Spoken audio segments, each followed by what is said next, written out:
Welcome to Bridge to Self, where we spotlight the stories of second and 1.5 generation Black Americans. I'm your host, Ben Arthur. So I'm solo for this week's episode. And as this is my first of February, I wanted to take a few minutes to celebrate Black History Month for today's show and also uh, give my vantage point on it from the perspective of a second generation Black American. Honestly, I think the way I looked at Black History Month growing up wasn't all that different from my Black peers. And when I say Black peers, I mean those who had generations of their family grow up in the US, having kind of their ancestral roots tied to slavery and whatnot. I think the biggest thing for me was just seeing someone who looked like me, having my skin tone, have such a big imprint on this country, leaving a legacy on the United States. And I didn't think deeply about how maybe my specific archetype as a second generation Black American wasn't represented, or at least discussed. Growing up, I learned about all the typical figures that everyone learns about, right? Like civil rights era, like those like Martin Luther King Jr., Rosa Parks, back in the times of slavery, those like Harriet Tubman. I will say, though, that during growing up, I should say, in a predominantly white and Asian suburb in Seattle, Washington, I don't remember learning about the revolutionary types, the really strong activist types, those like Fred Hampton or Malcolm X, even learning about the Black Panther Party. I never learned about any of that. And I know some of my Black peers did, but that wasn't my experience. As I've gotten older and started to think more deeply about my family's context in Ghana and also Sierra Leone, where I have familial ties as well, I've started to look at Black History Month beyond just Black American figures and started thinking about Black African figures. And honestly, someone I think about is my own grandpa, and just in terms of having a personalized touch to celebrating this time of the year.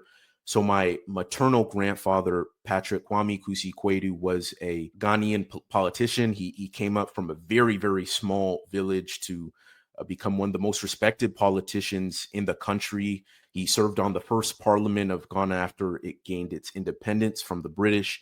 He was actually a political prisoner at one point for being so outspoken. He was a mathematician, a speaker, a writer, an idealist, someone who wrote about the need for Africans to be economically liberated from Europe. And he was someone who traveled the world too. He was actually given an honorary key to the city of Tokyo and was honored by the late Ethiopian Emperor Haile Selassie as a knight companion of the Lion of Judah, which was a distinguished honor given by the Ethiopian royal family in the 20th century. I think a Black African figure that everyone needs to know about is Mansa Musa. So he was the 14th century king of the Mali Empire in West Africa. He is believed by historians to be the wealthiest person of all time. So his net worth, when adjusted for modern inflation, is believed to be well over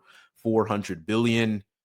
I mean, his wealth is almost impossible to properly calculate, but his empire controlled a lot of gold at that time, basically. And I don't bring him up just because he's a super, super rich Black person in history, but because he was also super generous and philanthropic, and his kindness was actually legendary. I mean, historians write about how he had learning centers and mosques built. It's said that he took this pilgrimage to Mecca in the 1320s, and along the way he stopped in Egypt, and he donated so much gold to the Egyptian people that he actually crashed their economy. But get this, he actually bailed out the Egyptian economy with his own wealth. He took out high interest loans from Egyptian lenders to basically right the wrong that he created. So um, I bring him up because, like, I think to have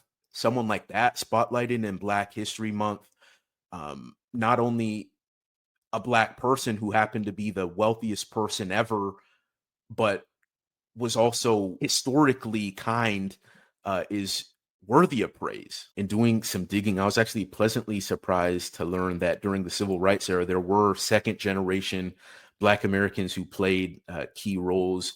Malcolm X was actually second generation. I don't believe that that's common knowledge. He was technically Grenadian American. His mom was from Grenada, Louis Little, and she, of course, played a key role in who Malcolm X would become. But in terms of Louis' story, she was influenced heavily by fellow Caribbean Marcus Garvey of Jamaica and his whole ideals of Black nationalism. And so you could kind of see how Malcolm X became what he became. But there's also, Kwame Ture, formerly known as Stokely Carmichael, and he popularized the whole Black Power term.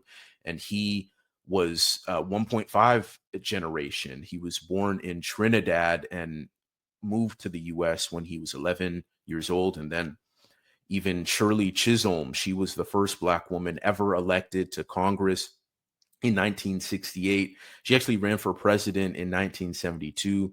She was Barbadian and Guyanese, spent a part of her childhood in Barbados. So those are some prominent second generation Black folks in American history.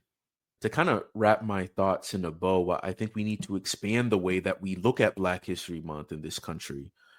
And look, Black History Month should always be about like our Black American pioneers. But I think there's a way to honor that and continue to prioritize that while acknowledging the increasing diversity of Blackness in the U.S.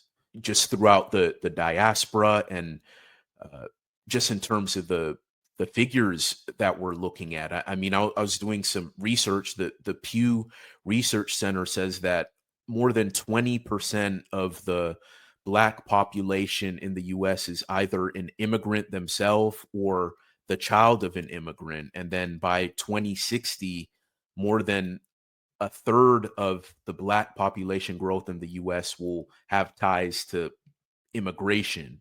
And so I think while we still acknowledge these Black American figures, if we can start looking more at just these Black African figures and Caribbean figures to really get a full totality of the incredible and beautiful history of Black people, I think that would do all of us a massive service. And so that's kind of on my mind as we talk about February and celebrate February, not just because I'm second generation and maybe naturally look at the African side of things or the global Black perspective, but because of what the totality of excellence that we've seen in the Black community could do for all of us as we celebrate Black history in the U.S. So, but that'll do it for me for this week's episode. Find me at Bridge to Self across platforms. Be sure to subscribe to the show on YouTube, and you can follow, rate, engage through Apple Podcasts and Spotify as well. I appreciate you guys for doing that in advance. That really helps me to continue to make the best show possible for you all. But you guys know the deal, right? Every other Wednesday at 5 p.m. Central Time. So until next time, see you guys soon. All right.